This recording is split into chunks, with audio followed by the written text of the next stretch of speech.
Les vêtements, c'est quelque chose que nous portons tous les jours sans même y penser. Mais que se passerait-il si quelque chose d'aussi simple qu'une chemise ou une robe pouvait être mortel? Dans cette vidéo, nous allons découvrir 5 histoires vraies de personnes qui ont tragiquement perdu la vie à cause de leurs vêtements. Ces récits montrent comment les choses les plus ordinaires deviennent dangereuses. C'était une belle journée ensoleillée d'août 2012 à Rawdon, au Québec. Maria Pantazopoulos, une agente immobilière de 30 ans, était enthousiaste à l'idée de participer à une séance photo Trash the Dress. Cette tendance consistait à porter sa robe de mariée dans des cadres inhabituels, souvent en extérieur ou près de l'eau, pour créer des photos mémorables et uniques. Maria, qui s'était mariée le 9 juin, voulait célébrer son mariage en prenant ses clichés spéciaux. Maria avait de nombreuses raisons d'être heureuse. Elle venait d'acheter une maison à Laval, de commencer un nouvel emploi chez Via Capital et de revenir d'une lune de miel de rêve dans les Caraïbes. Sa joie de vivre était bien connue de ses proches. Une amie de la famille, Lisa Pouzoulidis, a déclaré « Elle était heureuse ». Maria voyait cette séance photo comme une façon amusante d'immortaliser des souvenirs dans sa robe de mariée, plutôt que de la laisser prendre la poussière dans un placard. Ce vendredi-là, Maria et son photographe, Louis Pagakis, se rendirent à la rivière Ouaro, à Rawdon, à environ 75 km au nord-est de Montréal. L'endroit, pittoresque, était idéal pour la séance photo. Le plan était de capturer des clichés ludiques de Maria dans sa robe de mariée au bord de l'eau. Elle avait confié à ses amis « Je veux m'amuser avec ma robe de mariée et créer de magnifiques souvenirs ». En arrivant sur place, tout semblait parfait. L'eau était calme et le cadre paisible. Maria enfila sa robe de mariée et entra dans l'eau peu profonde, excitée par l'expérience. Louis commença à prendre des photos alors que Maria s'amusait à éclabousser l'eau autour d'elle, pleinement dans l'instant. Cependant, les choses prirent une tournure tragique lorsqu'elle s'avança dans des eaux plus profondes. Sa robe commença à absorber l'eau, devenant extrêmement lourde. Malgré tout, Maria souhaitait continuer et demanda à Louis de prendre des photos d'elle flottant dans l'eau. En avançant davantage, la robe se gorgea encore plus d'eau, l'attirant vers le bas. Conscient du danger, Louis se précipita pour l'aider. Il cria à l'aide et tenta de ramener Maria vers l'eau peu profonde, mais sa robe, alourdie par l'eau, faisait office d'ancre, rendant la tâche impossible. Maria, paniquée, s'agrippa à Louis, le faisant involontairement couler avec elle. Malgré tous ses efforts, il ne pouvait rien faire face au poids de la robe. Ses derniers mots furent déchirants. « Je n'en peux plus, c'est trop lourd. » Vers 14 heures, Maria disparut sous l'eau. Louis plongea frénétiquement à plusieurs reprises pour essayer de la retrouver. Mais le courant et le poids de la robe rendaient cela impossible. Peu de temps après, 2 policiers arrivèrent et se joignirent aux recherches. Un plongeur, ayant entendu parler de l'accident, se porta également volontaire pour aider. Après plusieurs heures de recherche, le plongeur retrouva le corps de Maria aux alentours de 16h30. Cet accident tragique laissa tout le monde sous le choc. La mort de Maria dévasta son lieu de travail et sa communauté. Ses collègues de Via Capital étaient inconsolables. Joanne Grenier, une collègue agente immobilière, décrivit Maria comme appréciée de tous. « Pour nous, aujourd'hui est une journée vraiment triste », dit-elle. Maria était reconnue comme une personne forte, généreuse et pleine de vie. Sa famille fut plongée dans un profond chagrin. Les parents et le frère de Maria furent bouleversés par cette perte soudaine. Au nom de la famille, Lisa Pouzoulidis exprima leur gratitude envers la Sûreté du Québec et les premiers intervenants. La famille appela également à une meilleure sécurité autour des rivières pour éviter de tels accidents à l'avenir. Le photographe, Louis, était trop bouleversé pour parler aux médias après l'incident. Son épouse, Anouk Benzakar, expliqua que Maria était passée d'une zone peu profonde à une zone plus profonde où sa robe devint trop lourde, rendant tout sauvetage impossible pour Louis. À la suite de cet événement tragique, d'autres photographes avertirent les mariés des risques des séances Trash the Dress, notamment celles impliquant de l'eau. Le photographe Mario Michaud rappela une expérience similaire aux chutes d'Orwin, où un accident avait failli se produire lors d'une séance photo en milieu aquatique. Heureusement, cette situation avait eu une issue différente, mais elle soulignait les dangers potentiels. L'histoire de Maria Pantazopoulos est un exemple déchirant de la rapidité avec laquelle un moment joyeux peut devenir tragique. Ce qui devait être une séance photo amusante et unique s'est transformé en un accident imprévu et dévastateur, laissant sa famille et ses amis pleurer la perte d'une femme pleine de vie et d'amour.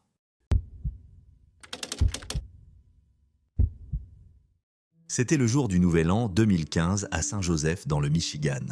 Christina Bond, une femme de 55 ans, était chez elle. Christina venait d'être élue déléguée républicaine pour le premier district de Saint-Joseph Charter Township. Elle était également mère de 2 fils, Nicholas Christ et Noah Bond.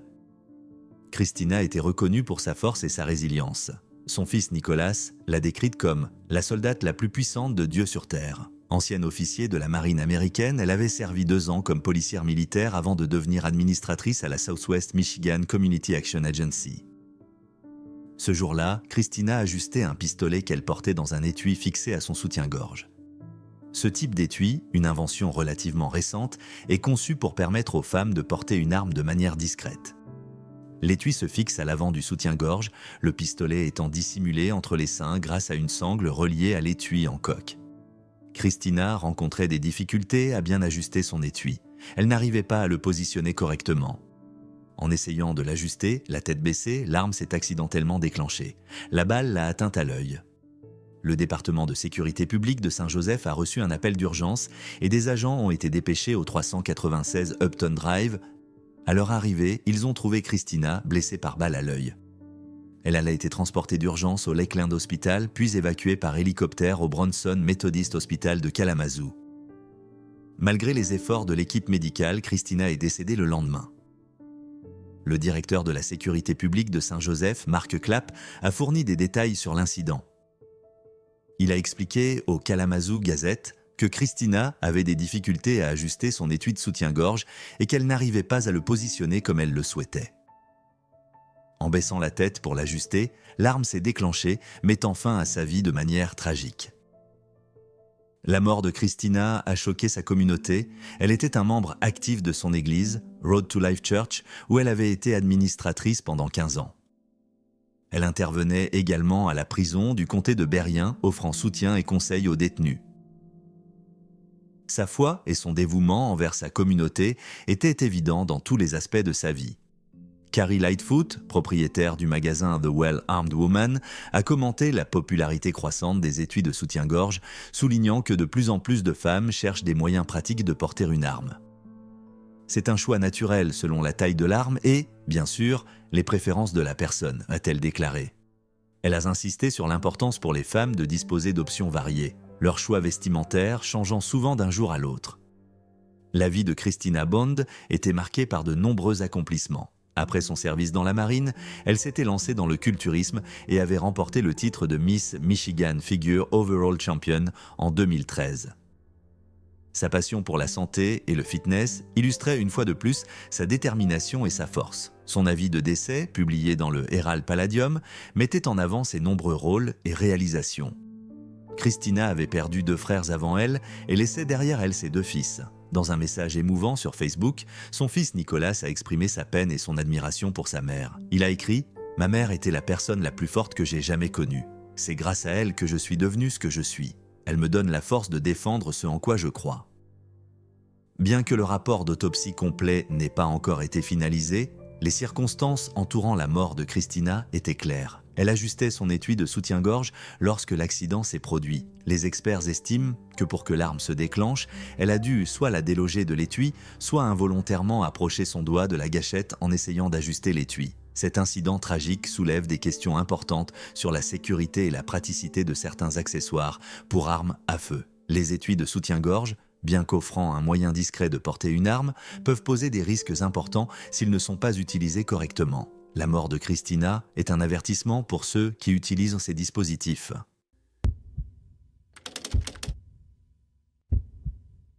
Un calme dimanche matin de 2009, à Alicante, en Espagne, sur l'Avenida Alcoy, vivait une famille de 4 personnes menant une vie apparemment paisible.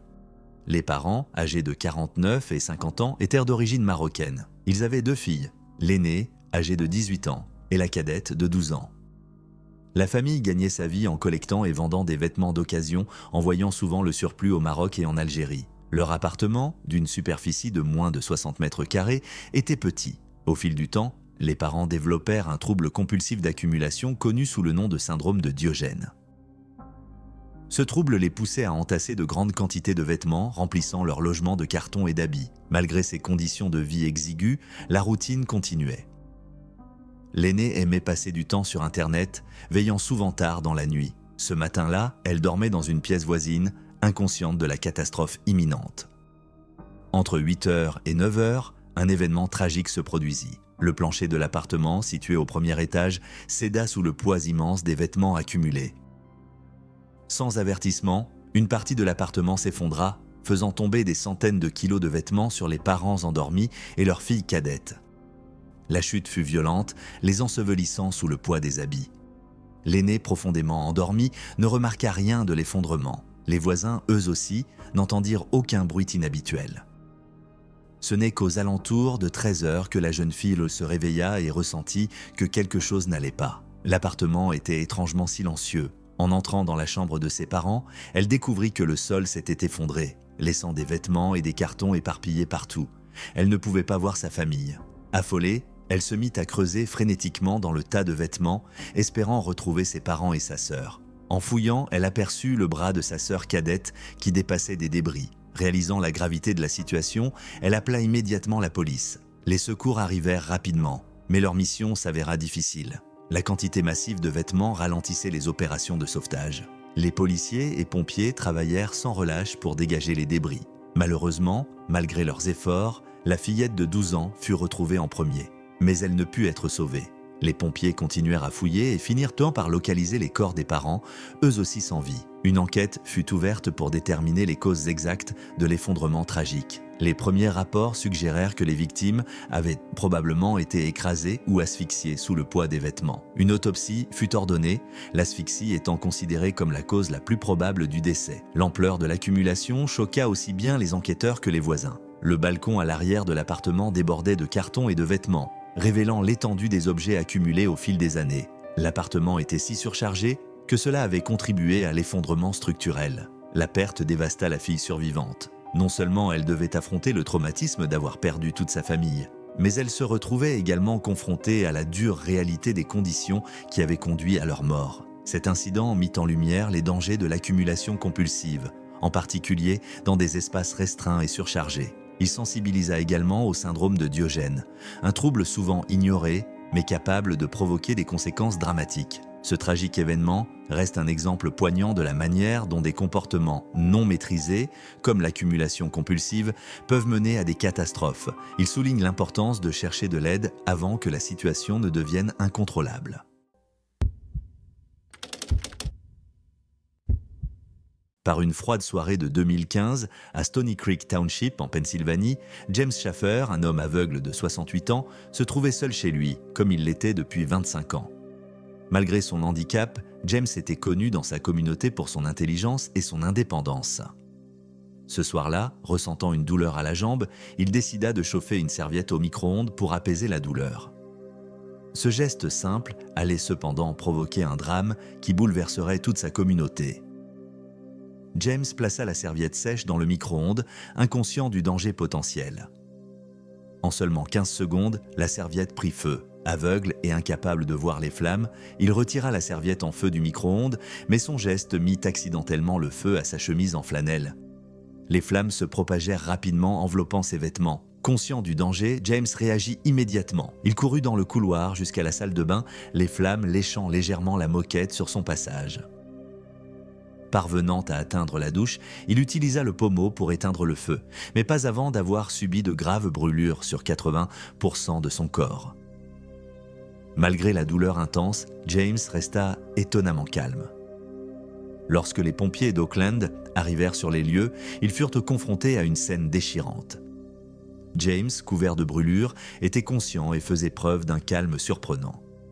Le chef adjoint David Reham se souvient, il s'excusait constamment. Il nous disait toutes les quelques minutes qu'il était désolé. Il répétait qu'il aurait dû savoir. C'était impressionnant de le voir si calme dans une telle situation. James fut transporté d'urgence à un hôpital de Pittsburgh où il continua de communiquer avec les ambulanciers. Cependant, son état était critique. Les brûlures étaient étendues et il avait également inhalé de l'air chaud et des fumées toxiques. Tragiquement, James succomba à ses blessures le lendemain matin. La cause officielle de sa mort fut une inhalation thermique. La mort de James Shaffer eut un impact profond sur sa communauté. Résidant à Johnstown, en Pennsylvanie, depuis plus de 50 ans, il était connu comme l'un des hommes les plus gentils et intelligents de son entourage. Malgré sa cécité, il ne laissait jamais son handicap l'empêcher de vivre une vie active et épanouie. Sa famille, qui veillait sur lui quotidiennement, attestait de son autonomie remarquable. Les pompiers d'Auckland furent particulièrement touchés par cet incident. C'était le premier décès lié à un incendie dans le canton et l'équipe eut du mal à accepter cette tragédie. Le chef adjoint Reham exprima leur choc, soulignant à quel point il était inhabituel de voir quelqu'un rester aussi calme et posé dans une telle situation. L'histoire de James Shaffer soulève de nombreuses questions restées sans réponse des « et si » qui hantent ceux qui le connaissaient. Et si James avait été informé du danger de chauffer une serviette sèche au micro-ondes, et s'il y avait eu quelqu'un avec lui pour intervenir plus tôt? Et si des dispositifs de sécurité mieux adaptés aux personnes aveugles avaient existé? Ces interrogations, bien que sans réponse, mettent en lumière l'importance de la sensibilisation à la sécurité et la nécessité d'innovation pour prévenir de telles tragédies. La mort de James Shaffer fut une perte dévastatrice, mais elle rappelle aussi la fragilité de la vie et la valeur du soutien communautaire, en particulier pour les personnes en situation de handicap. En fin de compte, l'histoire de James Shaffer est un témoignage de l'imprévisibilité de la vie et de l'importance de la prudence dans nos actions quotidiennes. Sa disparition tragique nous laisse un enseignement précieux sur la vigilance et la solidarité. Le 27 août 2012, dans le quartier de Lower East Side à Manhattan, Carlyle Brigham, une femme de 29 ans issue d'une famille aisée, fut retrouvée dans une cage d'escalier saignant au cou. Le locataire qui la découvrit fut horrifié et tenta de l'aider. Mais il était déjà trop tard. La vie de Carlyle prit fin de manière mystérieuse et tragique, laissant tout le monde s'interroger sur les circonstances de ce drame. Carlyle Brigham était la fille de James R. Brigham Jr., ancien directeur du budget de la ville de New York. Elle avait grandi dans un environnement privilégié, bénéficiant de la meilleure éducation et de nombreuses opportunités. Diplômée de l'université de Mary Washington à Fredericksburg en Virginie, elle avait travaillé au Musée américain d'histoire naturelle comme spécialiste en installation d'exposition, de 2007 jusqu'en avril de l'année de sa mort. En août 2011, Carlyle avait épousé Anthony Champalimo, un cadre hôtelier. Leur mariage, une cérémonie grandiose à Newport dans le Rhode Island, avait marqué les esprits. Cependant, leur union rencontra des difficultés.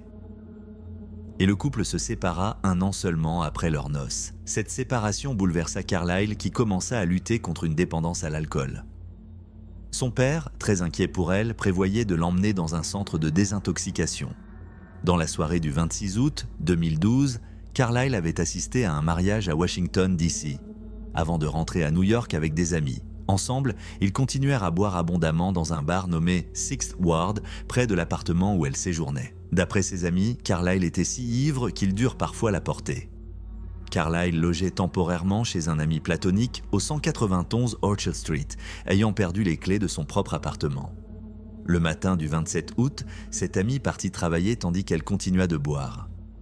Vers 11h, Mizanur Rahman, un voisin de 19 ans, la trouva étendue dans la cage d'escalier entre le premier et le deuxième étage.